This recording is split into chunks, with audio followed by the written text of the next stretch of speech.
Hair transplant नहीं करवाया, gym जाकर 6 पैक एब्स नहीं बनाए, नहीं, मुझे कोई शौक नहीं है। डांस क्लासेस नहीं ली, सोशल मीडिया में नहीं है, पार्टीज में नहीं जाते, पीआर गेम 0 है, लेकिन फिर भी he is breaking the internet with his stellar performance in Dhurandhar. तो जब अक्षय खन्ना ने वो सब नहीं किया जो आज की डेट में मैंडेटरी बन चुका है, बॉलीवुड एक्टर्स के रैट रेस में आगे रहने के लिए अक्षय खन्ना ने आखिर क्या किया? मैं बताऊं, सिर्फ एक चीज, एक्टिंग। आज बॉलीवुड में हर कोई सब कुछ कर रहा है, रेगुलरली जिम जाना, झड़ते हुए बालों के लिए हेयर ट्रांसप्लांट करवाना, स्ट्रिक्ट डाइट फॉलो करना, बढ़िया भाप छोड़ती घी के बघार वाली अरहर की दाल, नहीं रोटी भी नहीं एकदम वो फूली हुई सी या कोई थोड़ा सा फूली चना हुई मिला। भी नहीं और कोई बिना फूली हुई कुछ। सोशल मीडिया में रेलेवेंट रहने के लिए इन्फ्लुएंसर्स के साथ कोलैब करना, बहुत बार मेरे साथ। हाँ, टीवी शोज में जाना, कॉलेजेस में जाकर हुक स्टेप्स पर डांस करना, सब कुछ हो रहा है, बस एक्टिंग ही नहीं हो पा रही है। Akshay Khanna is a classic example कि sometimes you have to go against the trend and do what is right and not what everyone is doing right now. Flop हुए, फिल्में नहीं चली, फिल्में मिलना बंद हो गई, सालों काम नहीं मिला, घर बैठे कमबैक किया तो हीरो से सीधा साइड कैरेक्टर रोल्स में। When every director was choosing other actors over him, Akshay Khanna chose acting over everything else. मेरे को जबरदस्ती लेके गए थे। उठा के, धक्का दे के, खींच के, कैसे? And the result? हम सबके सामने है। ऑडियंस ने इनको इतना प्यार दिया जितना कुछ लोगों के सालों से करोड़ों अपनी पीआर गेम में खर्च करने के बाद भी नहीं मिल पा रहा है। अक्षय खन्ना ट्रेंड के पीछे नहीं भागे, वो नॉइज का हिस्सा नहीं बने, वो लाउड होने की रेस में नहीं उतरे। जहां दूसरों ने स्टार्स बनने की कोशिश की, वहां अक्षय खन्ना ने एक्टर बनना चूज किया। ताजमहल देखते देखते अबू जान की जान ही निकल गई। और शायद इसीलिए जब धुरंधर में वो स्क्रीन पर आए तो बिना कुछ किए बहुत कुछ कर दिया। पिछले कुछ सालों से बॉलीवुड में नेपोटिज्म एक टॉपिक ऑफ डिस्कशन बना हुआ है। मैं कह रहा हूँ नेपो किड के बारे में, आप उनको मत बनाओ ना स्टार्स, आप उनके बारे में बात क्यों कर रहे हो? उन्होंने कहा है बात करने के लिए। So they are only making these nepotistic stars ना। आप जा रहे हो ना फिल्म देखने, तो मत जाओ। आप बोलते हो नेपोटिज्म एंड ऑल दैट, लेकिन देखनी तो आपको शाहरुख खान की डॉटर की फोटो है। ये फिल्म मेकर्स ये भूल जाते हैं कि ऑडियंस को किसी स्टार के बच्चे से कोई पर्सनल खुन्नस नहीं है। लेकिन जब आपके ये नेपो किड्स बार बार हर फिल्म में वही घिसी पिटी वाहियात एक्टिंग करते हुए नजर आते हैं और आप फिर भी इनके लिए एक के बाद एक घटिया फिल्में बनाते चले जा रहे हो, then nepotism becomes a problem. Bobby Deol की भी यही कहानी है। उनके खुद की इंडस्ट्री ने उन्हें साइडलाइन कर दिया था। सबसे बुरा क्या लगा था उस पॉइंट पे? कि लोग मजाक उड़ाते थे मेरा। लेकिन आज अगर एक बार दोबारा वो लाइमलाइट में है तो वो सिर्फ और सिर्फ ऑडियंस की वजह से ही है, क्योंकि ऑडियंस को नेपोटिज्म से नहीं बल्कि अनडिजर्विंग लोगों से प्रॉब्लम है। बॉबी देओल और अक्षय खन्ना भी नेपो किड्स हैं। ये वो नेपोटिज्म है जहां पे प्रिविलेज एंटाइटलमेंट नहीं बना। ये वो नेपोटिज्म है जहां किसी गॉडफादर ने पीआर मैनिपुलेशन से करियर रीलॉन्च नहीं करवाया। यहाँ सिर्फ एक मौका मिला और उस मौके को बार बार परफॉर्मेंस से जस्टिफाई किया गया। And if this is what nepotism looks like, then I can proudly say I support nepotism. तो आज बात करेंगे कि कैसे अक्षय खन्ना और बॉबी देओल ने सिर्फ अपने क्राफ्ट पर फोकस करके नेपोटिज्म के नैरेटिव को रीडिफाइन कर दिया, जिससे शायद इन नेपो किड्स और उनके गॉडफादर को भी कुछ सीख लेनी चाहिए। और बात करेंगे कि बाकी बॉलीवुड से क्यों नहीं हो पा रही एक्टिंग, क्यों नहीं बन पा रही हैं अच्छी फिल्में। डिटेल में डिस्कस करेंगे, सारे पेन पॉइंट्स पर फोकस करेंगे। लेकिन पहले इंट्रोडक्शन। हेलो, मैं हूं तनुश्री और आप देख रहे हैं वेरी इंटरेस्टिंग। पिक्चर अच्छी हो बुरी हो वो 100 तो पार करा ही देते हैं। आपकी ये शोहरत किसी और के नाम होगी, कोई और आपसे ज्यादा कामयाब होगा। ऐसा होगा नहीं। I'm the last of the stars. Over confidence, exactly यही वाला जो ओवर कॉन्फिडेंस है ना, वो बॉलीवुड को ले डूबा। पिक्चर अच्छी हो या बुरी हो, 100 के पार तो कराई देगी। 200 200 100 बहुत पहले की बात थी, क्योंकि हमारे इंडियन ऑडियंस को मीडियोक्रिटी से प्यार जो है, We as an industry and we as a country celebrate mediocrity. I have no shame in saying that. Mediocres के पास क्या होता है? पावर होती है, मार्केटिंग की पावर होती है, पैसे की पावर होती है, उसके यार दोस्त बहुत होते हैं। मीडियोक्रिटी यानी कि औसत, एवरेज, सामान्य। In Bollywood mediocrity does not just survive, it gets celebrated. Average acting, average films को अमेजिंग बताकर सालों से सब खुश हैं कि वाह वाह क्या एक्टिंग की है, ये लीजिए आपका बेस्ट एक्टर अवार्ड। और ये बात इंडस्ट्री वाले भी मानते हैं। We live in India because the taste is so mediocre that we're all stars. So we should be very lucky that the taste of people is very mediocre, right? So we're all stars. So superstar culture ने सालों से धीरे धीरे बॉलीवुड को अंदर ही अंदर खोखला करना शुरू कर दिया था। बस आज ये ज्यादा ऑब्वियस हो गया है क्योंकि सोशल मीडिया की वजह से अब ऑडियंस आवाज उठाने लगी है। एक्टर्स को हमेशा से दो कैटेगरीज में बांट दिया गया था। एक सुपरस्टार्स जिनकी एक्टिंग एवरेज है लेकिन फैन फॉलोइंग अमेजिंग, और दूसरे वो जो अमेजिंग एक्टर्स हैं लेकिन इनकी फिल्मों को पैरेलल या रियलिस्टिक फिल्में बताकर साइडलाइन कर दिया जाता रहा है। इनके पास ना ज्यादा ऑडियंस थी और ना ही ज्यादा पैसे, क्योंकि पैसे तो हमेशा से सुपरस्टार्स पर ही लगते रहे हैं, इनकी बॉडी पर, इनके लुक्स पर, और इसीलिए इन एक्टर्स ने भी हमेशा से अपनी एक्टिंग से ज्यादा ध्यान अपनी बॉडी और अपने लुक्स पर ही दिया है। बॉलीवुड में अगर आपके पास जिम बॉडी नहीं है तो आप हीरो नहीं बन सकते, अगर आपके सर पर बाल नहीं है तो आप हीरो नहीं बन सकते।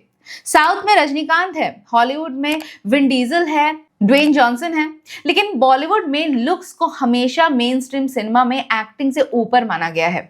आजकल तो सोशल मीडिया में नंबर ऑफ फॉलोअर्स देखकर भी एक्टर सिलेक्ट किए जा रहे हैं, और इसी सोच की वजह से आज सबकी बॉडीज एक जैसी है, सब नियम से जिम जाते हैं, सबकी स्टाइलिंग एक जैसी होती है, सबका बोलना चलना एक्टिंग मोर और लेस एक जैसा ही हो गया है।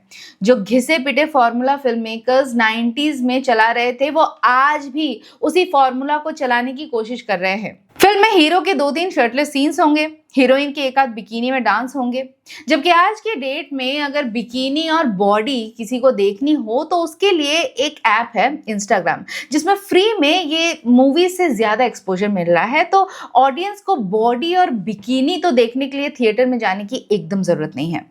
धुरंधर से पहले भी रिसेंटली कई सारी स्पाई फिल्म्स रिलीज हुई थी, वही एवरेज और घिसी पिटी स्टोरी लाइन को अमेजिंग बताकर खूब बेचा गया था, और फिर ऑडियंस ने धुरंधर देख ली, रियल स्पाई वर्ल्ड से मुलाकात हो गई। अब स्पाई हेलीकॉप्टर से लटकता नहीं है, अब स्पाई मार भी खा रहा है, टॉर्चर भी सह रहा है, और कुछ भाड़े के टट्टुओं को इसमें भी मिर्ची लग गई। फेक फैंटेसी से कोई प्रॉब्लम नहीं है, लेकिन रियलिटी का 10% भी इनको दिखा दो तो टू मच। धुरंधर का ये वाला सीन आया तो कुछ लोगों ने इसे गोरी बता दिया, लेकिन अब रियल स्पाई से सुनते हैं कि असली स्पाई के साथ अगर पकड़े गए तो किस तरीके का टॉर्चर होता है। आपका हुक हड्डी में डालेंगे पीछे और आपको ऊपर उठाएंगे, आदमी के ब्रेन के ऊपर ड्रिल मशीन को चला दिया जाएगा सर। धुरंधर में फिल्म की हीरो कहानी है, कहानी को इंपॉर्टेंस दी गई है, ना कि किसी एक्टर को। यहाँ कोई हीरो है तो उस पर फोकस ज्यादा डालो और दूसरे कैरेक्टर पर कम फोकस डालो, ऐसा नहीं है। जिस वजह से आज ऑडियंस रणवीर सिंह से ज्यादा अक्षय खन्ना की फैन बनी हुई है। इसमें अक्षय खन्ना को भी क्रेडिट देना होगा, जहां दूसरे ऑलमोस्ट 60 होने वाले सुपरस्टार्स भी आज अपनी एज को एक्सेप्ट नहीं कर पा रहे हैं और हीरोइन के बाप बनने की उम्र में अभी भी हीरो बन रहे हैं। अक्षय खन्ना ने कभी खुद को सुपरस्टार बनने की रेस में नहीं ढकेला। एज हीरो फिल्में कम मिली तो साइड रोल्स किए, विलन बने, अपनी उम्र से बड़े उम्र के रोल्स भी किए और बखूबी किए। बाल कम होने लगे तो अपने आप को एक्सेप्ट किया, अपनी एज को एक्सेप्ट किया, परेशानी हुई बट रियलिटी का सामना किया। Like a lot was made of premature balding. I mean, you've had that situation in your life. For me, it was like a pianist losing his fingers. At 19-20, it's devastating. जिस reality को आज भी industry के superstars accept नहीं कर पा रहे हैं। पिछले कुछ सालों से बॉलीवुड को एक और बीमारी ने घेर लिया है, entourage culture. This entourage business. The coffee is brought by assistant. Assistant opens the cup. Actor takes sip. Hands it back to assistant. What are you?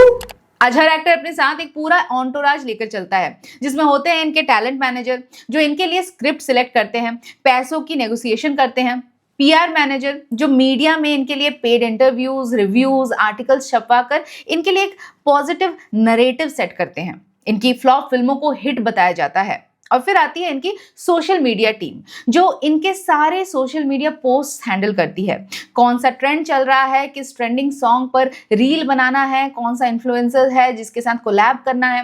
फिर आते हैं इनके स्टाइलिस्ट जो इनका एयरपोर्ट लुक डिसाइड करते हैं कि सर मैम इवेंट में क्या पहनेंगे, मीडिया इंटरेक्शंस में क्या पहनेंगे, वो डिसाइड करते हैं। और अभी खत्म नहीं हुआ, अभी तक एक्टिंग शुरू भी नहीं हुई है। आगे आते हैं इनके मेकअप और हेयर स्टाइलिस्ट जो पर सेशन 1-1 लाख रुपए तक चार्ज करते हैं, और इमेज कंसल्टेंट्स जो बॉडी लैंग्वेज कैसी होनी चाहिए इंटरव्यूज के दौरान, कैसे बात करना है मीडिया के साथ, कोई क्राइसिस सिचुएशन आ गई तो कैसे उसे हैंडल करना है, और वगैरह वगैरह। और फिर आते हैं personal assistant, bodyguards, driver, fitness trainers, dieticians, और ये सब है, लीगल टीम भी है। तो जब एक एक्टर एक फिल्म साइन कर रहा होता है तो वो सिर्फ अपना पैसा नहीं ले रहा है, उसके साथ साथ एक एवरेज ऑन्टोराज जिसमें कम से कम 20 से 30 लोग होते हैं। एक्टर्स की एग्जिस्टिंग फीस के ऊपर 20 to 35% एड ऑन फीस भी होती है नॉन्टोराज की। यानी अगर किसी एक्टर को फीस के तौर पर 100 करोड़ मिले हैं तो अब प्रोड्यूसर को उसे देने होंगे 130 करोड़, यानी 30 करोड़ एक्स्ट्रा। और ये 30 करोड़ जो ऐड हुआ है वो मूवी का कोई भला नहीं कर रहा, उसका क्रिएटिव प्रोसेस से कोई लेना देना नहीं है। उल्टा ये ऑन्टोराज अक्सर फिल्म को बिगाड़ने का काम ज्यादा करते हैं। इनके आने से एक एक्टर और डायरेक्टर के बीच में कई सारे लेयर्स आ गए हैं। Now directors can not directly communicate with the star, messages go through these managers. Script को भी पहले इनके मैनेजर्स अप्रूव करते हैं। और इमेजिन एक मैनेजर जिसके पास ना कोई राइटिंग स्किल है, ना कोई फिल्म मेकिंग का एक्सपीरियंस है, ना कोई नॉलेज है, वो डिसाइड करेगा कि एक्टर को कौन सी फिल्म करनी चाहिए, कौन सी नहीं करनी चाहिए। एग्जिस्टिंग स्क्रिप्ट में अगर कोई मॉडिफिकेशन भी करना हो तो it requires the managers approval. आज बॉलीवुड का सबसे बड़ा क्राइसिस टैलेंट का नहीं है, क्राइसिस है ओवर मैनेजमेंट का, और इससे ये फिल्म मेकर्स भी परेशान हैं। Talent management. Come to you with their theories of everything, and you're like, you're not in the business really, because many of them are clueless. Cinema अब कहानी से ज्यादा परसेप्शन का बिजनेस बन चुका है, और इस परसेप्शन को कंट्रोल करता है ये ऑन्टोराज। जब PR driven thinking scripts level पर आ जाती हैं तो इनका फोकस क्रिएटिविटी और स्टोरी से हट जाता है, स्टार की इमेज और रेलेवेंस पर आ जाता है। क्या ये कैरेक्टर करने से जो ब्रांड हमसे एसोसिएटेड हैं वो बुरा तो नहीं मान जाएंगे? किसी कैरेक्टर के आइडियोलॉजी से किसी ब्रांड की आइडियोलॉजी का आपस में क्लैश तो नहीं हो जाएगा, जिसकी वजह से आजकल के पीआर ड्रिवन एक्टर्स कुछ भी नया ट्राई करने से कतराते हैं। एक्टिंग सुपरफिशियल ज्यादा होता जा रहा है, जिस वजह से फिल्म के कैरेक्टर्स में स्टार्स नजर आते हैं, वो कैरेक्टर नजर नहीं आता जो वो प्ले कर रहे होते हैं। इमोशंस और ऑडियंस के बीच में अब कनेक्शन खत्म होता जा रहा है, और यही रीजन है कि आज ऑडियंस ओटीटी में छोटे बजट की जो फिल्में हैं जो बिना किसी स्टार के बनती है उनमें ज्यादा इंटरेस्टेड है, उन्हें ज्यादा पसंद करती है, क्योंकि वहां पर एक्टर और डायरेक्टर के बीच अभी भी डायरेक्ट कोलैबोरेशन हो रहा है, जिससे परफॉर्मेंस बेटर हो पाती है। एक्टर और डायरेक्टर के बीच ये कई सारे स्टेप्स और लेयर्स नहीं होते हैं, स्टोरी की ओरिजिनलिटी भी बरकरार रहती है। इसीलिए कभी सोचा है कि आज से कुछ डेकेड्स पहले तक मूवीज के बजट इतने कम हुआ करते थे। 60s और 70s में बहुत कम बजट की मूवीज, बहुत अच्छी स्टोरी और स्क्रीन प्ले की मूवीज बनाई जाती थी। आज फिल्मों का बजट 200 करोड़, 300 करोड़, 400 करोड़ पार जा चुका है, लेकिन फिल्में फिर भी अच्छी नहीं बन पा रही हैं। सिकंदर का बजट था 200 crore, Son of Sardaar 130 crore, War 2 400 crore, Housefull 5 240 crore. इन चप्पल छाप फिल्मों में इतना पैसा लगाने के बावजूद ये ऑडियंस को इंप्रेस नहीं कर पाई, क्योंकि इनका आधे से ज्यादा बजट तो इनके मेन लीड और उनके ऑन्टोराज को देने में ही चला गया, और बाकी का आधा वो फिल्म मेकिंग से ज्यादा इन घटिया फिल्मों को बढ़िया बनाने के लिए जो प्रमोशनल एक्टिविटीज की जाती हैं उनमें चला जाता है। फिल्म आर्चीज के प्रमोशन के लिए बड़े बड़े इन्फ्लुएंसर्स को बुलाया गया, एयरपोर्ट को आर्चीज थीम में कस्टमाइज किया गया, पूरे प्लेन को आर्चीज थीम में सजाया गया, लगेज बेल्ट और इन फ्लाइट मेन्यू कार्ड्स तक कस्टमाइज किए गए। फिल्म के कास्ट ने हवा में इस फिल्म को प्रमोट किया, पर हुआ क्या? बेकार स्टोरी, बेकार एक्टिंग की वजह से ऑडियंस ने इस फिल्म को हवा में उड़ा दिया। सैयारा में फेक फैन रिएक्शंस प्लान किए गए, तो जिगरा में खुद ही अपनी फिल्म के टिकट्स को खरीद कर खाली थिएटर को हाउसफुल बताया गया। फिल्म क्रिटिक्स को बोला जाता है कि रुक कर रिव्यू करा जाए ताकि ऑडियंस को पता न चल जाए कि फिल्म कितनी बेकार है और वो फिल्म देखने चली जाए। And what I really like about Yash Raj, they themselves tell you कि प्लीज अगर आपको पसंद आई तो लिख दीजिए, बट अगर आपको बुरी लगी हो don't put it out because the first show is going to begin at 9:30 तो आप मान लेते हैं। फिल्मों के कलेक्शंस को बढ़ा चढ़ा कर बताया जा रहा है, थिएटर्स खाली हैं लेकिन मूवी को सुपरहिट बताया जा रहा है, पेड फेक रिव्यूज डाले जाते हैं और इन सब में करोड़ों खर्च कर दिया जाता है। और जिस डिपार्टमेंट में सबसे ज्यादा पैसा लगाने की जरूरत है, इंपॉर्टेंस देने की जरूरत है, शायद उस डिपार्टमेंट को सबसे कम इंपॉर्टेंस दी जाती है, उसका सबसे कम ध्यान रखा जाता है, और वो है स्टोरी एंड स्क्रीन प्ले। एक फिल्म की बुनियाद होती है उसकी स्टोरी, उसका स्क्रीन प्ले। चाहे कितना भी बड़ा एक्टर हो या डायरेक्टर हो, अगर फिल्म की स्टोरी और स्क्रीन प्ले ही कमजोर हो तो फिल्म को फ्लॉप होने से कोई रोक नहीं सकता, अनलेस आपकी किस्मत गदर 2 जैसी हो। राजकुमार हिरानी ने लगे रहो मुन्ना भाई बनाई, 3 इडियट्स बनाई, पीके बनाई, संजू बनाई, और ये सारी फिल्में सुपर हिट हुई। लेकिन फिर वही राजकुमार हिरानी डंकी को क्यों सुपर हिट नहीं बना पाए? उसी आमिर खान जो राजकुमार हिरानी के 3 इडियट्स और पीके में उनको प्रेजेस मिले और ये फिल्म में उन्होंने बहुत अच्छी एक्टिंग की, but he could not pull the same magic in Lal Singh Chaddha और Sitaare Zameen Par. Reason? Poor story and screenplay. यह 2023 में द प्रिंट में छपे एक आर्टिकल में राहत जैन, जो एक बॉलीवुड राइटर हैं जिन्होंने प्रकाश झा, नीरज पांडे और एकता कपूर के साथ कई सारे फिल्मों में काम किया है, उन्होंने अपने बॉलीवुड में 7 साल के एक्सपीरियंस को शेयर किया। वो कहते हैं कि अगर बॉलीवुड में आपको एज ए राइटर काम करना है तो आपके पास एक ऑल्टरनेट सेकेंड इनकम का सोर्स होना चाहिए, ताकि एज ए राइटर आप अपने मन का काम कर सके, क्योंकि पैसे तो यहाँ पर आपको पीनट्स ही मिलते हैं। एक और राइटर है ज्योति कपूर। रेडिफ के एक आर्टिकल में इन्होंने इंडस्ट्री में अपना एक्सपीरियंस शेयर करते हुए बताया कि उनके एक स्क्रिप्ट को फिल्म मेकर कुणाल कोहली को पसंद थी और वो उससे उन्हें खरीदना चाहते थे बिना उन्हें उसका क्रेडिट दिए। जब ज्योति ने बिना क्रेडिट के फिल्म बेचने से कुणाल कोहली को मना कर दिया तो ईयर 2015 में कुणाल कोहली की एक फिल्म आई फिर से, जिसमें ज्योति कपूर की उसी फिल्म की कहानी थी जो उन्होंने कुणाल कोहली को सुनाई थी। फिर क्या हुआ? फिर केस हुआ, अदालत के चक्कर लगे और बाद में जाकर कुणाल कोहली को ज्योति कपूर को क्रेडिट के साथ साथ 25 लाख रुपए से कॉम्पनसेशन भी देना पड़ा। तो कहने का मतलब ये है कि यहाँ पर इज्जत की तरफ छोड़ ही दीजिए, यहाँ पर स्क्रीन प्ले राइटर्स को पैसे के नाम पर पीनट्स मिलते हैं और ऊपर से आइडिया और स्टोरी का चोरी होने का खतरा अलग। तो टैलेंटेड लोग कहाँ से यहाँ काम करेंगे? अक्सर लोग कहते हैं कि पुराने समय की फिल्में आज की फिल्मों से अच्छी हुआ करती थी, लेकिन भूल जाते हैं कि वो जमाना ऐसा था कि जब सलीम जावेद जो राइटर्स थे वो एक्टर्स से ज्यादा चार्ज करते थे। अमिताभ बच्चन जो उस समय के सुपरस्टार थे और हाईएस्ट पेड एक्टर हुआ करते थे, वो पर फिल्म 20 लाख रुपए चार्ज करते थे, जबकि सलीम जावेद 21 लाख रुपए पर फिल्म चार्ज करते थे। बाकी सुपरस्टार्स जैसे राजेश खन्ना और शत्रुघ्न सिन्हा को तो और भी कम पैसे मिलते थे। लेकिन आज की डेट में हम सोच भी नहीं सकते कि किसी भी बॉलीवुड राइटर को शाहरुख खान या सलमान खान या अजय देवगन और अक्षय कुमार से ज्यादा पैसे मिले। लेकिन इतना पैसा चार्ज करने के बाद भी ये सुपरस्टार एक्टर्स एवरेज ही दे पा रहे हैं, क्योंकि इन्हें लगता है कि सुपरस्टार हैं तो ज्यादा पैसा लेना तो इनका हक ही है। क्योंकि फिल्म मेकर्स को भी ऐसा ही लगता है कि फिल्में तो बस इनके नाम से ही बिकती है, काम से नहीं। Our industry is actually starving of talent, starving of quality work, is also because we are focusing so much on the money. What is a star? A star is someone who, regardless of the type of film that they're in, is going to guarantee you that day one. I mean, it's not even a weekend today; it's a day one.